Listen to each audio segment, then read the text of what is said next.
Le restaurant 5 étoiles scintillait sous les lustres de cristal. Des rires moqueurs résonnaient en écho dans la salle de banquet. Une jeune femme en élégante robe de soirée baissa la tête, ses mains tremblantes jointes. Un homme en simple chemise de travail, aux mains calleuses et durcies par le labeur, posa calmement un verre d'eau sur la table polie. Il leva les yeux. Sa voix, profonde et calme, résonna avec autorité. « Elle est avec moi. » Toute la table se figea. À la tête de la table, une jeune femme aux cheveux doucement bouclés et aux yeux de glace était assise, immobile. Le collier d'argent brillant sur sa poitrine tremblait légèrement au rythme de sa respiration accélérée. Ce fut un instant qui suspendit le temps dans toute la pièce. 12 heures plus tôt, Mark Hale se tenait dans la cuisine de son modeste appartement, préparant le petit déjeuner pour sa fille de 7 ans, Emma. À 35 ans, ses mains couvertes de callosité après des années à réparer des climatiseurs et des équipements de réfrigération racontaient l'histoire d'un homme de labeur. Le soleil du matin filtrait par leurs petites fenêtres, éclairant une vie simple, bâtie sur l'amour et le travail acharné. « Papa, regarde !» dit Emma en lui tendant son dernier dessin au crayon de couleur. Un arc-en-ciel s'étirait au-dessus de 3 bonshommes allumettes, se tenant la main. « C'est notre famille sous l'arc-en-ciel. Tu vois, c'est toi, moi et elle, dit-elle en pointant le 3e personnage, quelqu'un qui te fait sourire. Mark rit en lui ébouriffant les cheveux. Tu n'arrêtes jamais de rêver, n'est-ce pas? Papa n'est jamais seul, déclara Emma avec l'assurance que seuls les enfants possèdent. Je suis toujours avec toi. Dans la poche de sa chemise, Mark gardait un petit carnet en cuir. À l'intérieur, sur la première page, se trouvait une dédicace qu'il chérissait. À Mark Hale, l'homme à qui je dois la vie. Prenez-en soin. La signature était celle de son vieil ami, un homme dont le sacrifice avait tout changé. Sophia Lann était assise dans son bureau aux parois de verre, au 42e étage. À 27 ans, elle était la plus jeune héritière milliardaire à avoir jamais dirigé Lane Enterprises. Ses yeux d'un bleu glacial parcouraient Fansol et Contralorme avec une précision mécanique. Le dîner de ce soir devait sceller le plus grand accord international de l'histoire de l'entreprise. Son assistante frappa à la porte. « Mademoiselle Lane, le restaurant Vieux a tout confirmé pour le banquet de ce soir. » Sophia toucha le collier d'argent à son cou, son bien le plus précieux, bien qu'elle se souvînt rarement pourquoi. « Assurez-vous que tout soit parfait. » Marc reçut un appel d'urgence. Le système de climatisation du restaurant Grand Vieux était tombé en panne quelques heures seulement avant le plus grand événement de l'année. « Viens, Emma, » dit-il en attrapant sa boîte à outils. « Papa doit sauver le dîner de quelqu'un. » Le restaurant Vieux Protein bourdonnait de préparatifs. Les verres en cristal captaient pour la lumière et les serveurs polissaient l'argenterie à la perfection. Marc travaillait discrètement dans un coin, ses outils étalés autour de lui, tandis qu'Emma était assise à côté, coloriant dans son cahier. Alors qu'il traversait tenter la salle à manger, un groupe de clients fortunés, arrivés tôt pour des cocktails, les remarqua. Un homme en costume coûteux, levant les yeux de son verre, lança d'une voix forte « Excusez-moi, je crois que vous n'êtes pas dans la bonne section. » La table éclata de rire. Marc continua d'avancer, mais Emma s'arrêta. « Papa, ils ont tort, » dit sa petite voix qui résonna dans la pièce. « Ce n'est rien, ma chérie, » murmura doucement Marc en lui prenant la main. L'homme insista, sa voix pleine d'une supériorité amusée. « C'est un restaurant 5 étoiles. Je suis sûr qu'il y a un McDonald's de l'autre côté de la rue qui serait plus approprié. » Une nouvelle vague de rire parcourut la salle. La mâchoire de Marc se serra légèrement, mais il continua de marcher vers la cuisine. Alors qu'il passait devant la salle principale, une jeune femme en robe modeste trébucha lorsqu'un serveur la bouscula accidentellement, renversant du vin rouge sur sa tenue. Le même groupe de clients la regarda tandis qu'elle essayait frénétiquement d'éponger la tâche. « Quelle maladresse !» commenta une femme à voix haute. « Quelqu'un comme elle n'a de toute façon pas sa place à une table pareille. » Le visage de la jeune femme devint écarlate d'humiliation, alors que des rires cruels emplissaient des lèvres. Marc s'arrêta. Pendant un instant, quelque chose de froid et de tranchant brilla dans ses yeux. La température de la pièce sembla chuter, mais il ne dit rien et continua son chemin. Emma tire sur sa chemise. « Papa, pourquoi sont-ils méchants ?»« Certaines personnes oublient ce qui est vraiment important, » répondit doucement Marc. Sa main toucha instinctivement le petit carnet dans sa poche. Le restaurant Vieux s'était transformé en une vitrine étincelante de richesse et de pouvoir. La même salle à manger où Marc avait été moqué accueillait désormais l'élite de la ville. Les lustres de cristal projetaient des ombres dansantes sur des tables ornées de la plus belle porcelaine et de l'argenterie la plus fine. Sophia Lane fit son entrée, tel l'hiver lui-même, élégante, inaccessible et captant instantanément l'attention. Sa robe de soirée bleu nuit flottait derrière elle alors qu'elle prenait place à la tête de la table principale. Le collier d'argent à son cou captait la lumière à chaque respiration. Autour de la table étaient assis des partenaires commerciaux internationaux, chacun représentant des milliards en contrats potentiels. À la droite de Sophia se tenait son assistante, la même jeune femme qui avait été humiliée plus tôt. Elle tremblait maintenant dans une robe de location sur laquelle, malgré tous ses efforts, de légères taches de vin étaient encore visibles. « Mesdames et messieurs », la voix de Sophia coupa le brouhaha de fond. « Ce soir, nous célébrons l'avenir du commerce mondial. » La table répondit par des applaudissements polis. Les verres de vin trinquèrent et les conversations s'engagèrent en plusieurs langues. Tout semblait parfait, jusqu'à ce que Marcus Blackwell, un investisseur de renom de Londres, remarque l'assistante de Sophia. « Dites-moi », annonça Marcus d'une voix forte, son accent britannique empreint de condescendance. « J'espère que nous n'attendons pas de tous à cette table qu'ils respectent les mêmes standards de présentation. » Les regards se tournèrent envers l'assistante, dont le visage vira instantanément au rouge. Elle tira instinctivement sur sa robe, essayant de cacher les faibles taches. « Certaines personnes, ajouta Victoria Chen, une magnate de l'acier de Singapour, ne sont tout simplement pas faites pour ce genre de table. » Son rire était aussi aigu que du verre brisé. Les mains de l'assistante se mirent à trembler. Elle commença à se lever, murmurant « Je devrais peut-être partir. » « Absolument pas, continua Marcus, enhardi par la réaction de la foule. Mais peut-être qu'à l'avenir, nous devrions instaurer un code vestimentaire. On ne peut pas laisser entrer des gens avec... Qu'est-ce que c'est ? Une trouvaille spéciale d'une friperie ? La table explosa d'un rire cruel. Plusieurs téléphones apparurent, prêts à capturer l'humiliation pour les réseaux sociaux. La respiration de l'assistante devint rapide et superficielle, des larmes se formant dans ses yeux. Sophia observait en silence, son expression indéchiffrable. C'est alors que l'atmosphère de la pièce changea. Mark Hale apparut à côté de la table, comme s'il s'était matérialisé depuis les ombres. Il se déplaçait avec une assurance tranquille, ses bottes de travail silencieuses sur le sol en marbre. Dans sa main calleuse, il tenait un simple verre d'eau. Sans demander la permission et sans prêter attention au visage choqué, Mark posa calmement le verre devant l'assistante tremblante. Les rires cessèrent instantanément. Le visage de Marcus Blackwell devint rouge de colère. « Excusez-moi, mais c'est un dîner privé. Je ne sais pas pour qui vous vous prenez, mais... » Mark leva les yeux. Ses yeux sombres croisèrent ceux de Marcus avec un sang-froid imperturbable. La température de la pièce sembla chuter de 10 degrés. « Ekedaj van... » Alors elle est avec moi. 3 mots simples, prononcés avec une autorité si tranquille qu'ils semblèrent résonner contre les murs. Toute la table se figea. Les fourchettes s'arrêtèrent à mi-chemin des bouches. Les conversations s'interrompirent. Même les serveurs le long des murs semblèrent retenir leur souffle. Marcus bégaya, son visage passant par plusieurs teintes de violet. « C'est scandaleux. Savez-vous qui nous sommes ? Sécurité. » Mais Mark ne bougea pas. Il ne scia pas, se contentant de rester là, une main posée sur le dossier de la chaise de l'assistante. Sa présence, d'une certaine manière, remplissait toute la pièce. Sophia était assise, parfaitement immobile, à la tête de la table. Mais quelque chose avait changé dans ses yeux d'un bleu glacial. Ils étaient fixés sur le visage de Mark, avec une intensité qui frisait la reconnaissance. Ses doigts se déplacèrent inconsciemment vers son collier d'argent, sentant son poids familier. « Vous ne pouvez pas entrer comme ça », lança Victoria Chen, bien que sa voix manquât de son assurance d'antan.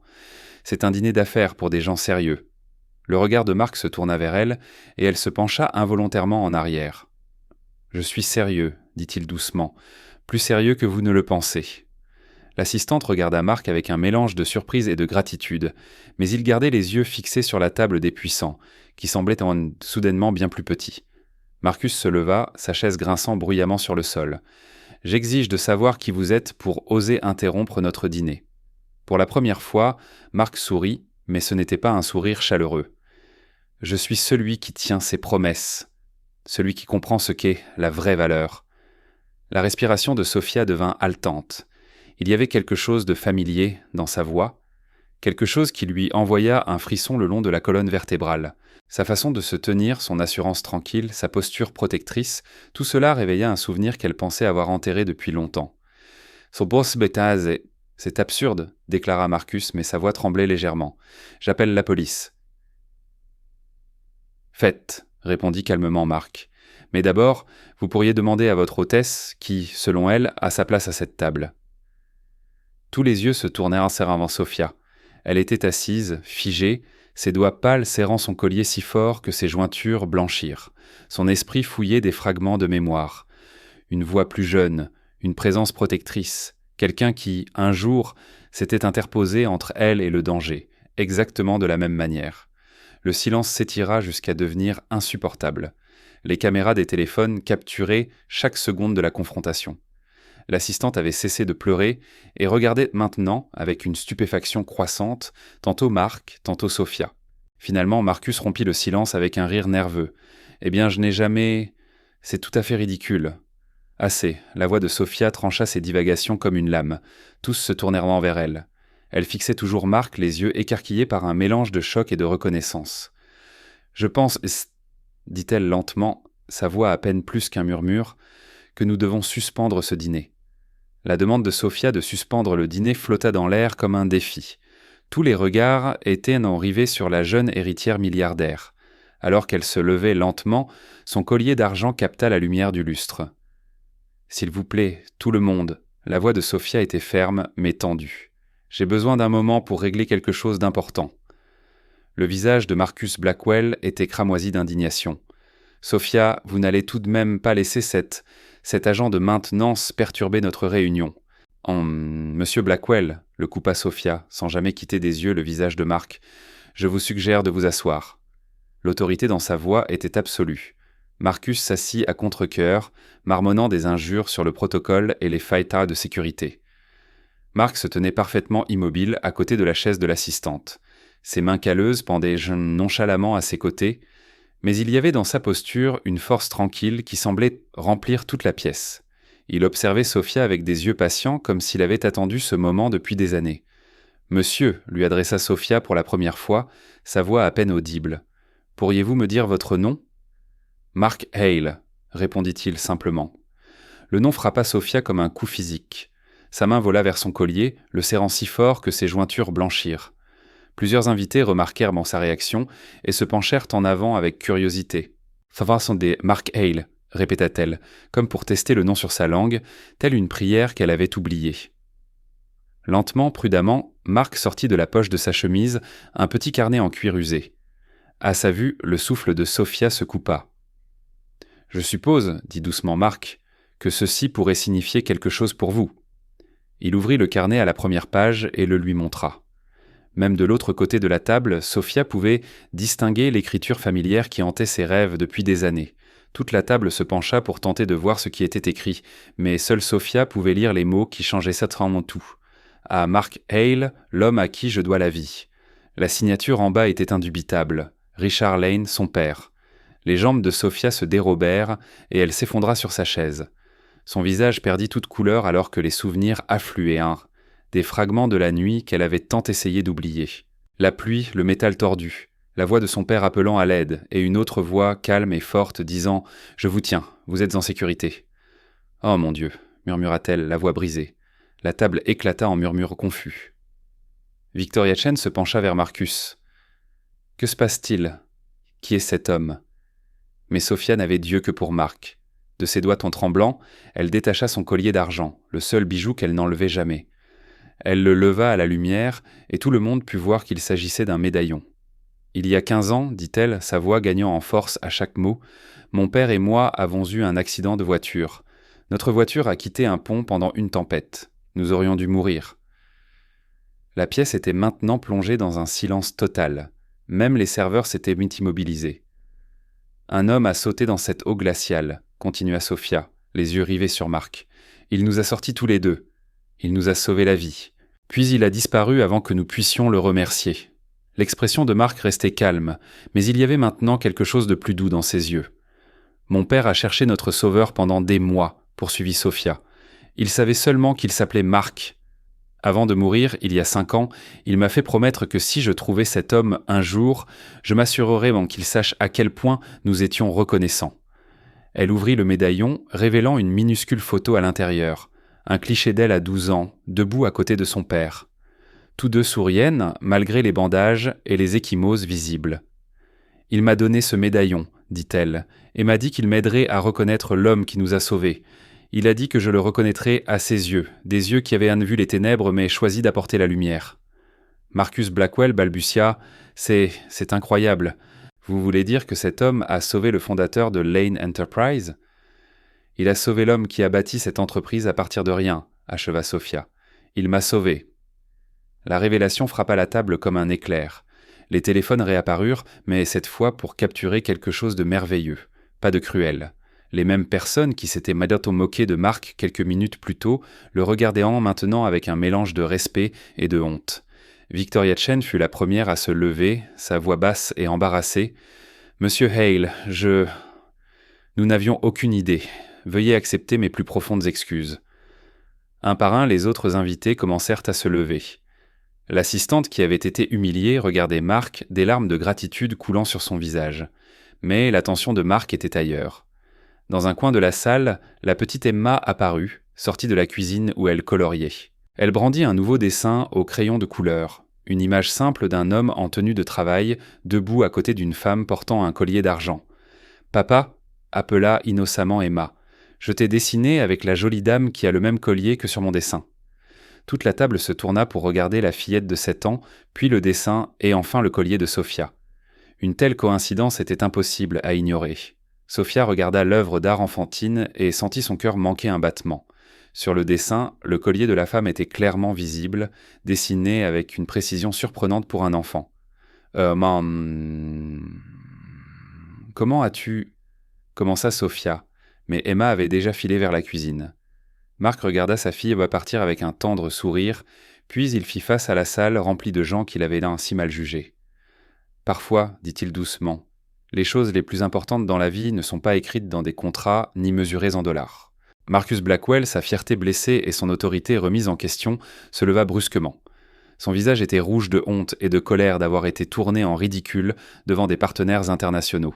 « Attendez une minute, lança-t-il, sa voix perçant les chuchotements stupéfaits. « Tout cela est très touchant, mais nous sommes ici pour les affaires, pas pour les contes de fées.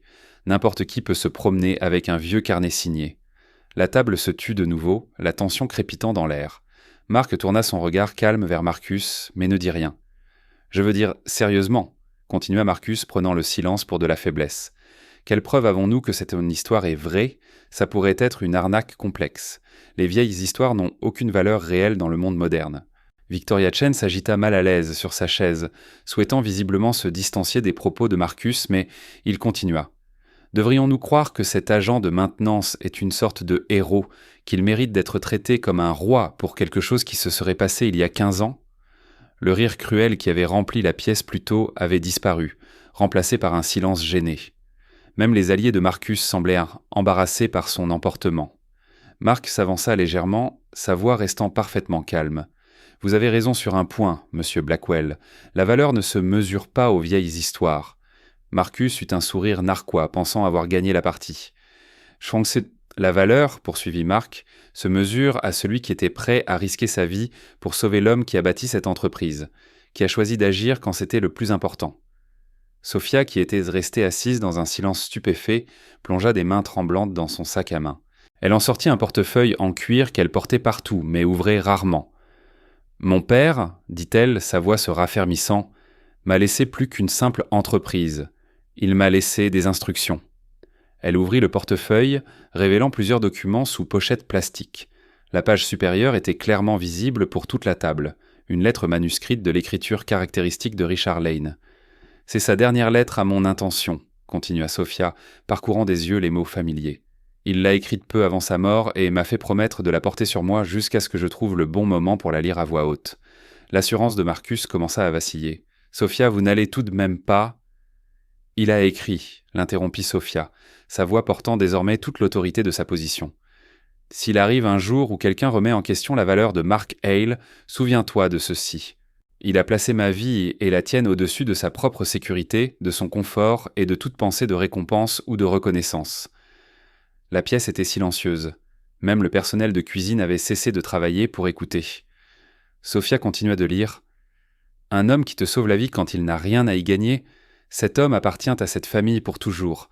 Il a mérité non seulement notre gratitude, mais aussi notre confiance et notre respect absolu. » Elle leva les yeux de la lettre, son regard croisant celui de Mark. Mark Hale vaut plus que tous les partenaires commerciaux et les amis d'un jour réunis. Ne laisse jamais personne te convaincre du contraire. Les derniers mots frappèrent la table comme un coup de poing. Le visage de Marcus Blackwell passa du rouge au blanc blafard, sa bouche s'ouvrant et se fermant comme un poisson hors de l'eau. Victoria Chen se leva lentement, inclinant la tête devant Mark. « Monsieur Hale, je vous présente mes plus profondes excuses. Nous le devrions tous. » Un par un, les autres partenaires internationaux, le magnate allemand de l'acier, le PDG japonais de l'électronique, le magnate minier australien, se levèrent en signe de respect pour l'homme qu'ils avaient de rejeté un instant auparavant. Marcus resta assis, ses mains tremblant légèrement, alors qu'il réalisait l'ampleur de son erreur. En attaquant Mark, il n'avait pas seulement insulté un héros, il avait défié les dernières volontés de Richard Lane, un homme d'affaires légendaire dont le nom inspirait encore le respect dans le monde entier. Sophia se leva également, sa voix résonnant d'une autorité absolue. « Permettez-moi d'être parfaitement clair pour tout le monde dans cette pièce. Mark Hale n'a rien à prouver à personne. Il a sauvé mon père. Il m'a sauvé. Et ce soir, il a sauvé une autre personne innocente de l'humiliation. » Elle tourna son regard glacial vers Marcus, qui se recroquevilla visiblement. Quiconque ne peut pas voir sa valeur ne mérite pas de faire des affaires avec Lane Enterprise. La menace était implicite mais claire, l'entreprise de Marcus risquait de perdre des millions. De plus, continua Sophia, M. Hale n'est pas venu ici ce soir pour chercher la reconnaissance ou une récompense. Il était venu pour travailler, il a vu quelqu'un être traité injustement et il a agi exactement comme il l'a fait il y a 15 ans. La salle éclata en applaudissements, cette fois sincères, remplis de respect et d'admiration, et non de politesse vide comme auparavant. Mark resta parfaitement calme, sa main posée de manière protectrice sur l'épaule de l'assistante. Quand les applaudissements s'apaisèrent, il ne prononça que 5 mots. Certaines choses méritent d'être défendues. Marcus Blackwell rassembla ses papiers d'une main tremblante et, rouge de honte, se dirigea vers la sortie. Ses pas résonnèrent bruyamment dans le silence désormais respectueux. Les applaudissements s'éteignirent progressivement, laissant la salle à manger dans un silence respectueux. Et les partenaires internationaux restèrent debout, leurs visages reflétant un nouveau respect. Mais Mark Hale n'était pas intéressé par leur admiration. Sans un mot, il aida doucement l'assistante à se relever. Elle le regarda avec des larmes de gratitude, mais il se contenta d'hocher la tête, comme pour dire qu'aucun remerciement n'était nécessaire. Mark se tourna vers la cuisine où Emma attendait, serrant une boîte de cresse de cire. Elle le regarda avec des yeux innocents, ignorant tout du drame qui venait de se jouer. « Prête à rentrer, ma chérie ?» demanda-t-il doucement. « Oui, papa », répondit Emma, glissant sa petite main dans la sienne, calleuse. En passant devant la chaise de Sophia, Mark s'arrêta. L'héritière milliardaire était assise, immobile, le regardant avec une expression mêlée de stupeur et d'espoir désespéré. Son collier d'argent capta la lumière. Emma sortit de sa boîte son dernier dessin, celui sur lequel elle avait travaillé dans la cuisine. Il représentait un homme en vêtements simples tenant la main d'une petite fille sous un arc-en-ciel éclatant. À côté d'eux se tenait une femme avec un collier d'argent, son visage dessiné à la craie souriant. Sans un mot, Mark posa délicatement le dessin sur la table devant Sophia. Emma leva les yeux vers l'élégante femme et murmura « Vous avez l'air triste, mais sur mon dessin, vous êtes heureuse. » Le souffle de Sophia se coupa en regardant l'œuvre d'art simple. Le dessin montrait quelque chose en quoi elle avait presque oublié de croire. L'espoir, la connexion, la possibilité de guérison. Lorsqu'elle leva les yeux pour répondre, Mark et Emma étaient déjà partis. Leurs pas résonnaient doucement sur le sol en marbre, alors qu'ils se dirigeaient vers la sortie du restaurant, laissant derrière eux un monde de lustres en cristal et de contrats de plusieurs milliards de dollars. Sophia les regarda partir, le dessin tremblant dans ses mains. Des larmes coulèrent sur ses joues, alors qu'elle étudiait la vision innocente d'un enfant de ce qui aurait pu être. Un homme, une femme et une petite fille, unis sous un arc-en-ciel de possibilités. La lumière dorée de la salle à manger se reflétait sur le dessin, donnant vie aux couleurs de cire. Sophia était assise seule à la tête de la table, entourée de richesses et de pouvoir, mais se sentant plus touchée par un simple dessin que par tous les contrats et accords du monde. Son collier d'argent capta une dernière fois la lumière alors qu'elle serrait le dessin contre sa poitrine, comprenant enfin ce que son père avait essayé de lui dire sur les choses qui comptent vraiment. L'histoire ne s'est pas terminée par des mots, mais par le silence profond d'un moment qui allait tout changer.